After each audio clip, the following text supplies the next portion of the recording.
Anna, welcome to Mastering You. Thank you for coming on today. How are we? I'm good. I'm good today. We're recording this at the beginning of 2022, and I feel like there's a new energy in the room. Are you feeling that I around agree. you? I agree. Yeah. Yeah. My last podcast was I was interviewing a lady who's just written a book on happiness. And so yeah, having another another international best-selling author like yourself to kickstart things off and share this story that I don't know about. So like I was just saying pre-podcast, we really look forward to having interviews and finding out with the listeners at the same time just exactly what your backstory is. Obviously, a big part of Mastering You is educating people on how to live a healthier, happier, higher performing life. It's our triple H formula. And to do that, we use coaching, we use education, but interviewing people with inspirational success stories is something that I really love to do. So that's where I'd love to dive into you. Obviously, you own a podcast agency, and like I said, you are an author, a best-selling author of Podcast with Impact is the name of that book. That's my second book. My first book is called Get Visible, and my second book is called Podcast with Impact. And I've got a real story today. People are always a little bit blown away by what I share. Let's go. But as we're talking today, Matthew could see me. We met really because you're part of my Facebook community. And as you said, I run the podcast community, and I don't run a podcast agency. I run the podcast agency and the podcast membership.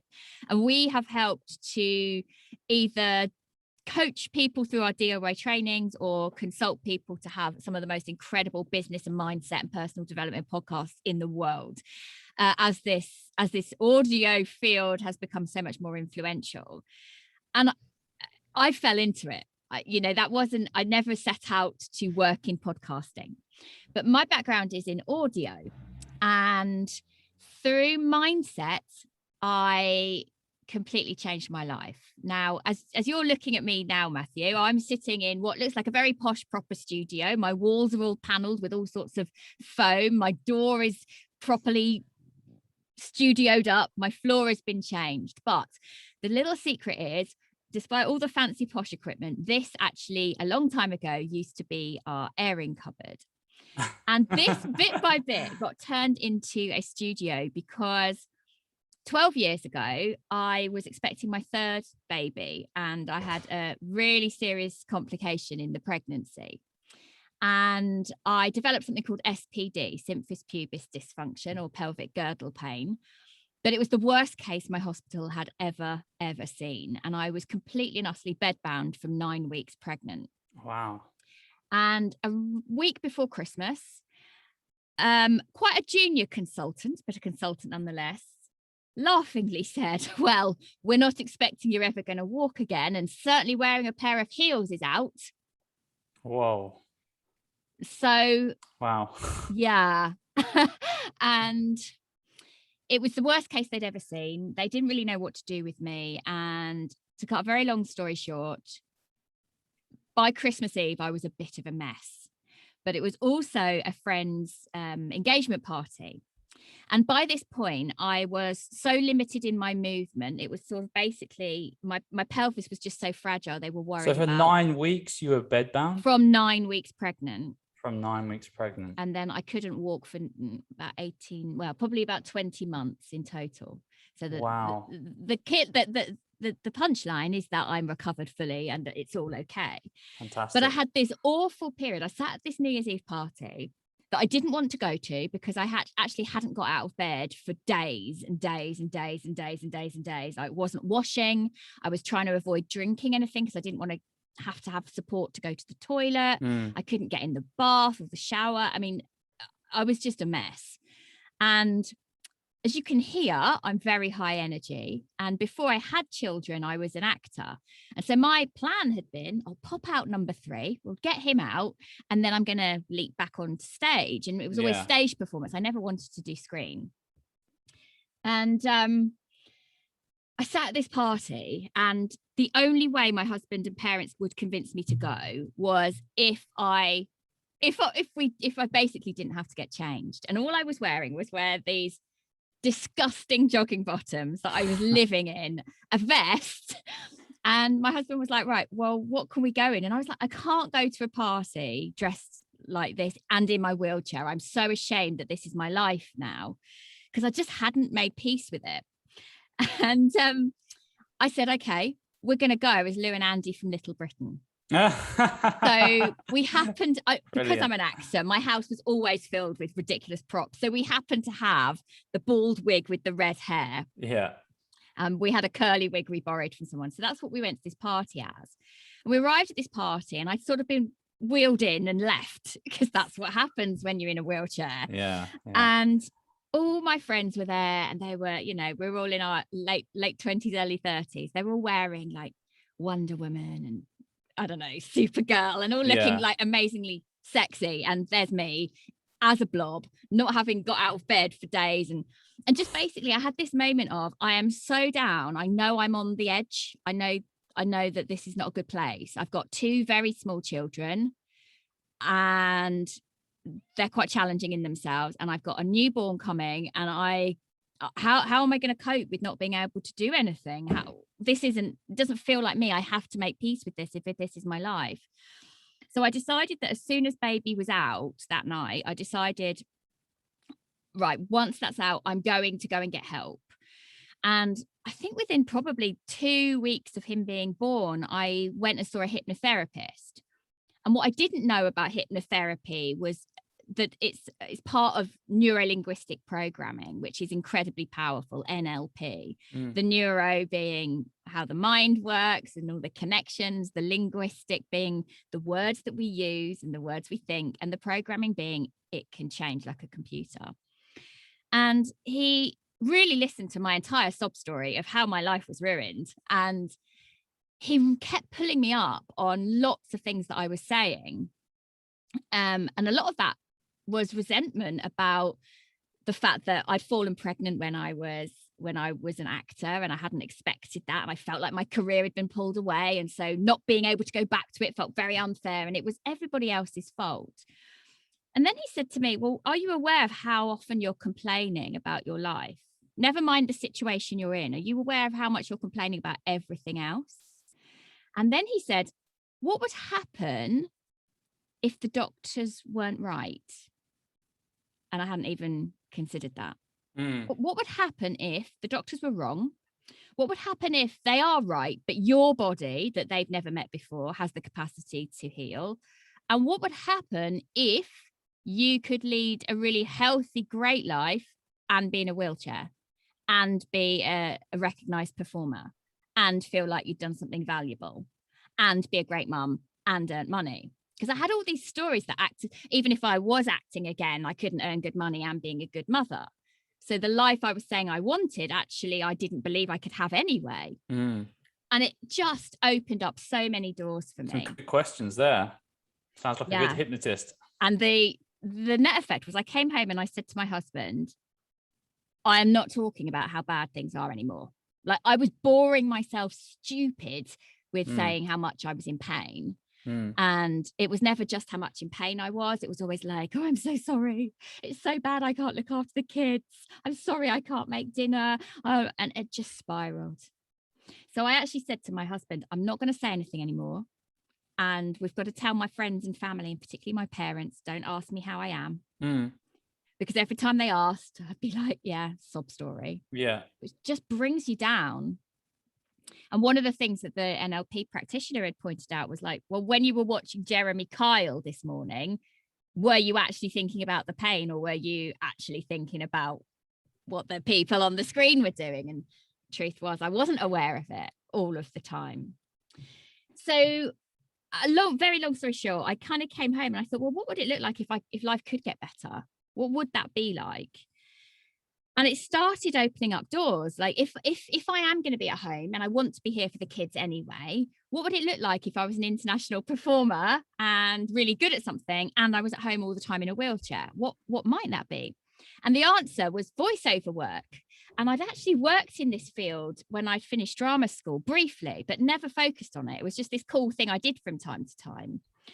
And it was around the time that audio, like home studios were just becoming a thing. The technology of microphones had just changed.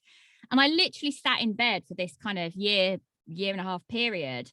And I learned everything from scratch about how to run a successful solopreneur business as a talent in voiceover, how to edit audio, how to write blogs, how to become really well known. And to cut a long story short, it gave me hope. It gave me optimism. It gave me a sense of myself, gave me a sense of achievement. And I went on to specialize as I began to recover, which I did pretty quickly once my focus was on something positive and building a life I really felt excited about. And there's an interesting energy shift there. Instead of feeling sorry for myself, I'm excited to expand. Huge, yeah. Not only did I recover, but I went on to specialize in audiobooks and video game voice acting. And I ended up winning lots of and being nominated and a finalist for lots of international awards for voice work, and was on the walking the red carpets, winning my 7th award within 6 years of the date that I was told that I'd never walk again. And I thought it was all over. Wow, amazing.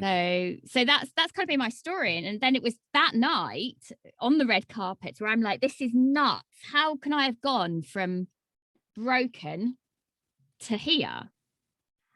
And I knew it was because of the mindset stuff. And so I made this decision there and then, right? I'm done in voice. What I'm supposed to do, because I know I'm great with people, I know I'm good at putting myself out there, I'm supposed to let as many people know across the world as possible that they can change their life if they change how they think. So I then kind of came into the online space as a coach, if you like, as a mentor. I'd completed lots of trainings in NLP by this time, but quite literally had no idea, how do I do this from being someone completely unknown to having a successful business, to having books that people read and really feel like I'm making a difference? How do I do that? And then noticing in the online space, there were so many people doing the same stuff, like mindset. How do you stand out? So the answer to me was, well, I can just nip across the hallway and I could create a podcast, which my first podcast went live almost 5 years ago. And I frankly didn't have a clue that I'd got a podcast. Yeah. And it was just as podcasting was really becoming a tool for people to build businesses.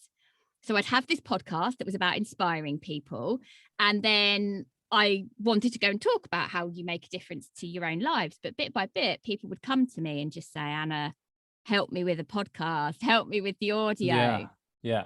And that kind of final calling really was, I read a book on podcasting that was supposed to be for experts and entrepreneurs. And it was so badly written. I literally sat in my parents' garden and I went, why has no one taught this stuff in a way that's really useful to people? And then it was like, oh, okay. So my vision of, I really want people to get the message that they can change their life doesn't just have to come from me. What if I empower those leaders, those coaches, those mentors to get their message out? Because the net effect is greater, that more people understand that they can change their life. And that's really what you meant when you said it kind is. of, podcasting kind of found you in that way. Yeah. And amazing. And I love it. It's an incredible vehicle for meeting people and knowing that you're making a difference to people. And it just so happens that as I kind of stepped into it, that it exploded. I mean, what happened with COVID, there is now more motivational material out there for free than there has ever been in the world ever through podcasts. Yeah. And do you think we're still in the infancy, even though that's the truth, right? Yeah. So we've just hit Apple and Spotify, the kind of biggest players, if you like. It's reckoned that on Spotify, there's now about 4 million podcasts. I think it might be 4.2 million. If we take that back to November 2019, so just before COVID outbreak, there were only 800,000 podcasts. So we've had this growth of 3 million podcasts and more in a very short space of time. And the growth was nuts as countries around the world were going into lockdown. And not only are we having more people producing podcasts, but we're also having more listeners. In many countries around the world, it's somewhere between a third and half of each population that is listening to podcasts on a regular basis.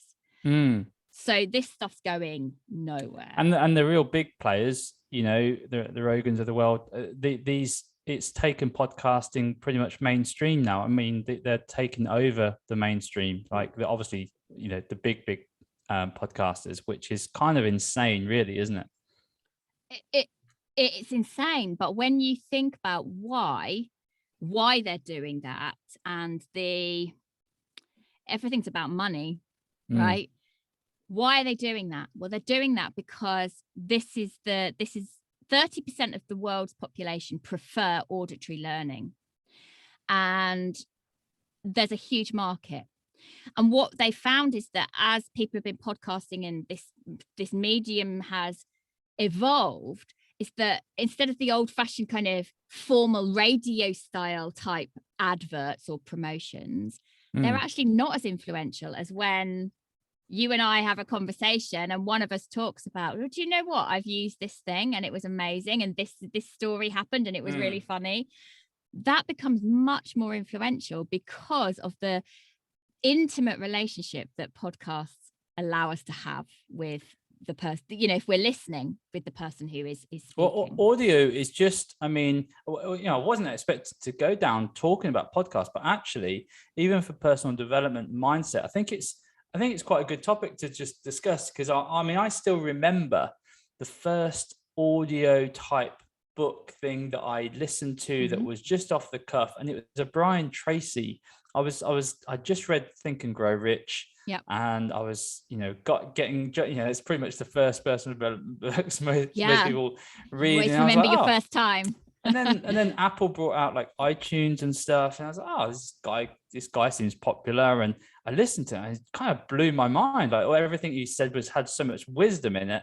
And I remember the day, because I was like doing some gardening, mowing the lawn. I was like, this is pretty cool. I can mow the lawn. Yeah, and I bet you wanted to do the garden really well that day, so you could just keep listening. Exactly. And well, and I say to people, it's one of the reasons I started the podcast.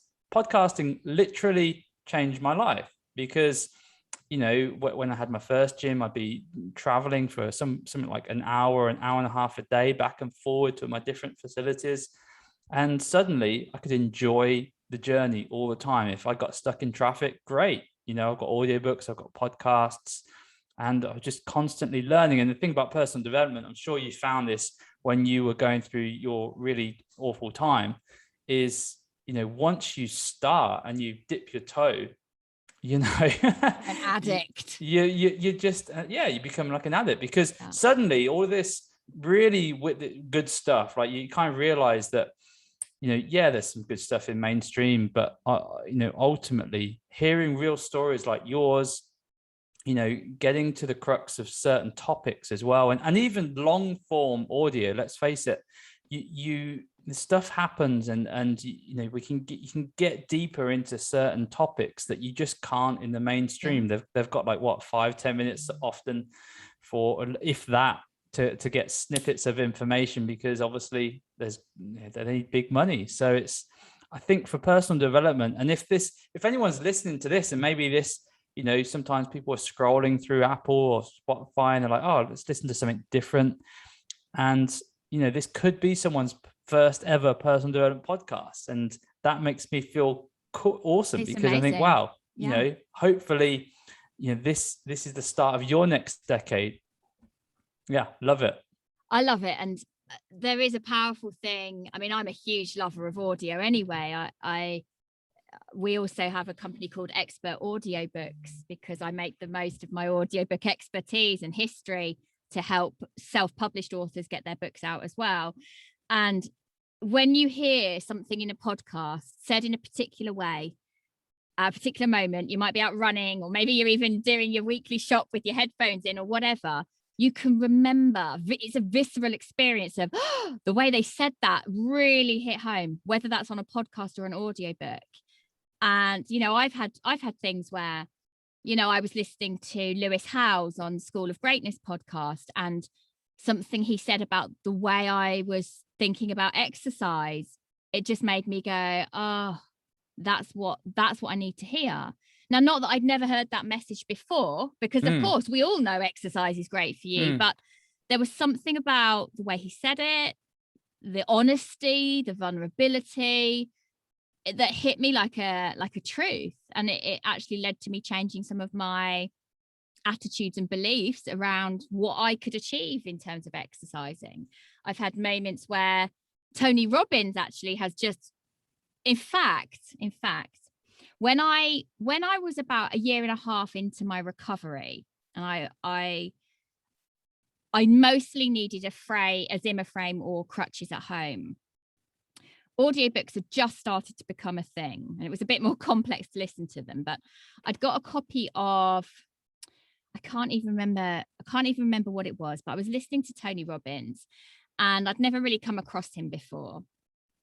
And I at this point used to make myself go for a 10-minute walk around my house, back into the house. I was never very far from my front door, but this was my feeling that I wasn't trapped anymore. But I'd noticed that I was actually quite fearful to go outside that distance in case something happened and my pelvis gave out and I'd go back to, how I was. And one of the things I always used to joke about at that time was, well, I'll never run, but at least I'm walking. Some semblance of very careful walking, because that at that time, it was so incredible that I'd managed to do that. And he said, well, whatever is the thing that you keep saying you'll never be able to do it now. Literally, if you're listening to this audio, stop it and do it now. And I just kind of went, well, what would happen if I ran to the next lamppost, which must have been, God, I don't know, not far at all, like nothing. But I did. I stopped the audio and I ran, or attempted to run to the lamppost, and I could do it. And it hurt. I mean, I had to go back to bed for a week, but the point was I did it, and I proved that my body could do it. I actually came back into the house and I opened a bottle of champagne we had in the thing. It was like, I don't know, 12 o'clock on a Saturday. And my husband was like, what on earth are you doing? And I said, I've just got to mark this moment because I've listened to this guy and I've done this thing. And I do often think, well, if I'd not heard that, would I still be believing I could only just walk around a short distance? But your mind does things to you that you don't even realize you do. Yeah. And also I think I can't remember which podcast I listened to about it, but the guy said something along the lines of, even when, I mean, I listened to some quite an intellectual podcasts as well. And, there'll be a podcast I'll listen to. It might be like a Jordan Peterson one or a Sam Harris one. And I'll be like, I think I only took in like 20% of that. Consciously. And this is the thing, that the guy I remember, he was saying, you have no idea how much your mind will be absorbing a lot of that content over time. And then something will happen in my life. I'll be like, or I'll be interviewing something and I'll ask a question. I'll be like, I didn't even knew that I knew about that. I didn't even knew that I could ask questions around that. You don't realize what kind of you're absorbing in your brain.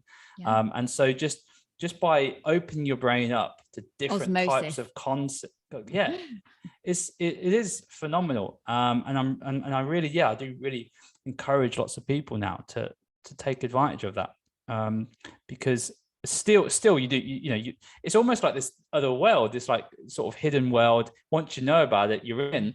But then if you don't, you're sort of, people still listen to like the radio. And well, it's interesting because obviously we produce a lot of really great shows, so people often say, what do you listen to? And sometimes I have to say, well, actually I've had to take a pause right now, because I've listened to so much of our own really great content. So sometimes I'll take a step back from listening to anything for myself, take a couple of months, and then I'm full on, and then I can't get enough and I can't stop because it becomes addictive.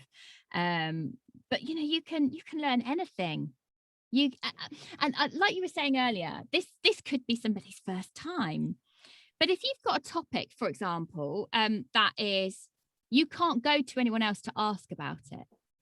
So one of the shows we produce, she specializes in, the show is called the Sexual Alchemy Podcast, and she specializes in helping men who have had not very much sexual experience or have some trauma around that.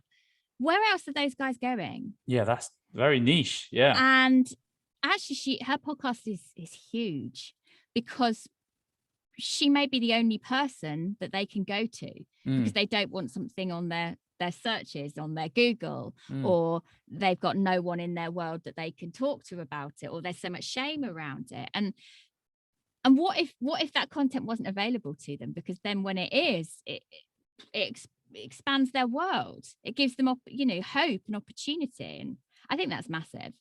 Yeah, and I think you surprise yourself as well when you get into listening to audios, and you maybe start a podcast, and then by the end of it, you're like, oh, I really like that I connect with something there. And that I'm going to follow that person. And then I've ended up following people that I would never have dreamed of following a few years ago. Like, I don't know why, but something's drawn me to follow that person, listen to a little bit more. They've got some cool stuff to say. It's going back to you and that moment when you've been told that. Obviously, I'm always interested to kind of get into the head of like, well, what were the sort of, did you think that you had to go through that period a little bit of complaining and blaming, and did you think that was I think I had to go through that period to notice how much I was destroying myself. That's what I was doing. I didn't even, at that point, I didn't even know how much I complained about anything. I would always have said that I was quite a positive person.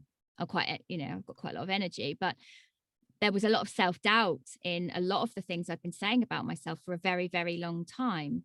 And yet externally, I would think of myself as a confident person, but that was masking a lot of lack of self-belief, actually. And a lot of this goes back to things that, I was really badly attacked when I was by a gang of girls when I was 16.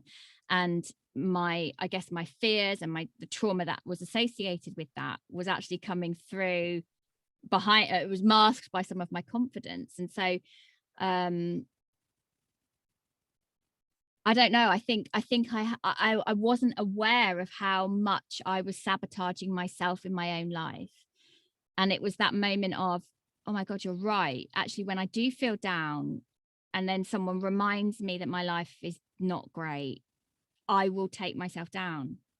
And I was going through speech habits of complaining. So to turn that around, because the chances are there's going to be someone listening to this who finds, let's face it, we all do it to some extent, but maybe some more than others. And what was the first thing? You mentioned like NLP, you mentioned Tony Robbins. What was the first thing that started to turn things around? Obviously, your hypnotist gave you some amazing questions. Yeah, hypnotherapy, but really an NLP practitioner. And I would try and find someone who's a master NLP or a master coach. And I would commit to regular sessions. I would also do hypnosis at home for yourself, thinking positively. And I talk about this in Get Visible, actually, because I think it's really fundamental. I would encourage you to become ultra conscious of every time you complain, every time, because they're habits. So one of the things, to give you an example of this, a practical example, when I said to my husband, I'm not going to moan anymore. Well, what am I going to do instead? How am I actually going to let you know that I need help? Because I was in real pain. I had a real problem, and we did need help. I had 3 very, very, very small children, and he was at work. So how are we going to do this? So what we decided was that instead of me feeling a weight and a heaviness around this and kind of saying, oh, I'm so sorry, and I'm really embarrassed that I have to ask for help again, and it worries me, and just blah, blah, blah, it's so awful, and I can't help the children, and I really want to, saga. Instead, and then I would repeat that to my parents, to my husband, to my friends. Boring. I would just have one thing that I would say to Jeff, my husband, and it would be, I'm having a healing day, full stop. And that would be it. And then we would not communicate. He and I would not communicate about it any further, but he would know that meant he then had to speak to my parents to organise the childcare, because he could do that without having a dramatic conversation about how rubbish my life is and how much pain I'm in. And everything got taken away from me. So the interesting thing is that I've said one thing once and I've changed the language. So instead of saying, oh God, I'm really in pain today, what I've said is my body is capable of healing and it is going through a healing process, which is it's a really different instruction to give your body. So if I do then experience symptoms of pain, because that was my truth, that was happening. There's a really different thing between the idea of stabbing pain and a glowing warmth from healing, right? There's an energy to both of them, but which one actually does something nice to us? And the more you become conscious of your language, the more you can change your life. And this isn't overnight. This was a long process, and I don't get it right all the time. I was just going to ask you that from time to time. I was going to ask you, how often do you still, having done that work, how often? Oh God, no, I'm a total whinge bag now. I'm healthy.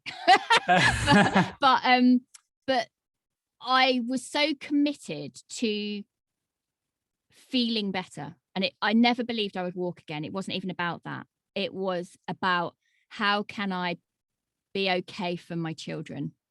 Because they didn't deserve to have the mess that I was in, right? That's interesting. Sorry. So you had mentally you sort of allowed yourself to believe that you wouldn't walk again, or I didn't at that point. I didn't believe that could happen. Right. I did start to question, as a result of that first conversation, I did start to question, well, what? Maybe he's right. And he really encouraged me to look at people who did recover from various things, and people who didn't recover, who went on to do amazing stuff. So my treatment was actually at Stoke Mandeville, which is the home of the Paralympians. And so it started to make me see that whether I walked again or I didn't, it didn't really, not that it didn't matter, but that I could still have an incredible life, and that the choice lay with me. Does that make sense? Yeah. And I lead an incredible life. I do whatever I want, and I have fun doing it. But I've made it all happen.